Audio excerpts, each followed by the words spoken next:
with a commission with direct representation of nation and district committees, then the statement would be okay. Can you repeat that, Graham? Insert have branches, districts and nations with a commission with direct representation of nation and district committees. And the point is, the EC would set that up in January, now its own representation, and then it would say to district and nation committees, send us a representative and we'll start looking at everything. And then we'll get a report from that, which would then go to the whole party for consultation and discussion. At root here, my concern is this, is there's a tendency towards bureaucratic centralism, and it'll be opposed, of course, I know. There is a tendency towards bureaucratic centralism and not democratic centralism. Democratic centralism doesn't mean being told what to do. It must involve an element of consultation, discussion, debate, and democracy. And democracy is the ultimate, where a communist congress, a Bolshevik congress, debates these questions and makes the decisions. The leadership has been avoiding this like the plague for months and months and months, avoiding having a discussion. And this is an attempt to take it away so that there can be a decision-making process elsewhere, not amongst you comrades. The Congress committees and the Congress itself should be the determining factors of what our Constitution looks like. And should the Constitution be important? Of course it's important. What organisation, what labour movement organisation starts business without a clear set of rules and procedures and approaches?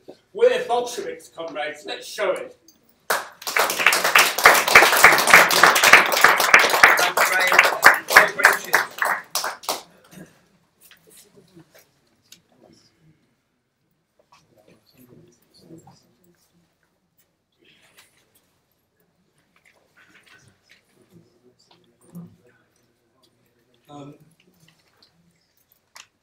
In the words of Ed Miliband, I agree. Sorry, Bill Greenshield's on consultant. In the words of Ed Miliband, I agree with Nick. Do you remember all the episodes I agree with Nick? But in this case, Nick's right, isn't he? We're facing the fall of a government, prospect of a general election, work towards the Anti-Monopoly Alliance, and what we want to talk about is the icing on the cake, how we conduct ourselves. It's really a waste of Congress's time, in my view. I think the truth of it is, in what Graham said, yes, there was an importance. So, presumably, the next executive, if it's made up of the same people, shouldn't be given the opportunity to decide how to lead the party. Well, you can't have a Congress that decides in advance that the next leadership of the party is refusing to give the leadership to the party. And yet, well, that's where we are at the moment. So I think we should have a bit of confidence in the EC that we discuss.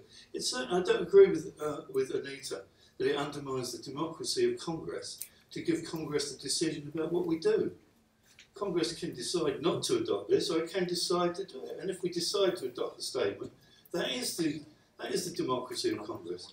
So I fear that there is a likelihood of a split at an absolutely crucial time for the British working class over a whole series of questions that have been manifested in these rule changes. Incidentally, I'm a member of Midlands District. I had no idea about these. No idea, and neither did the branches. They weren't discussed in branches.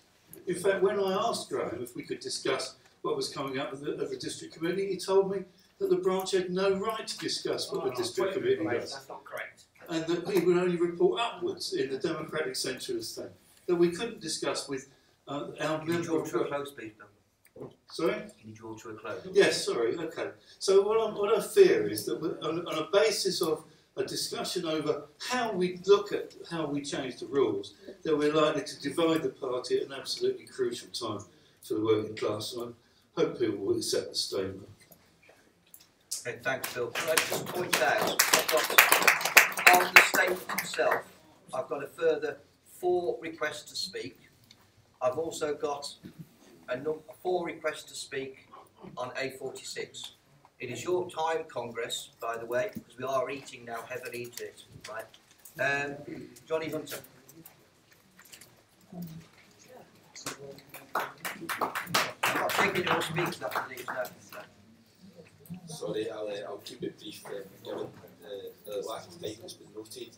And I agree with Bill and Nick. I do think this is something of a waste of time, given the context that we're in. I'd also say I don't think it's very conducive to a successful and comradely Congress for branches or districts to be airing dirty laundry from the Speaker's podium. So I think that ought to be avoided. In terms of the statement, I think we can accept it. People are saying it undermines democracy. I would note that the executive, in terms of any rule changes, would propose any amendments to the next Congress. So I don't really see how it follows that this would be an undemocratic method of achieving that.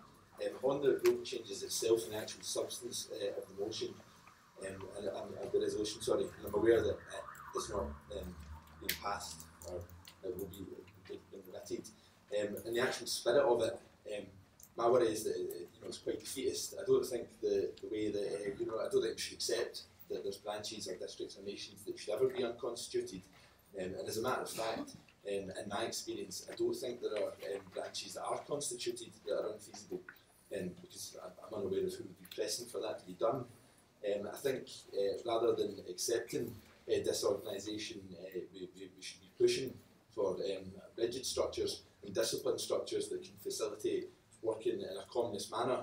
And as a final point, if there was a push following any rule change, which I think is unlikely, for unconstituted branches and districts, how does that feed into internal party democracy? You would be denying those comrades involved in those branches or lack thereof the opportunity to feed into the Congress process. So I think it's problematic and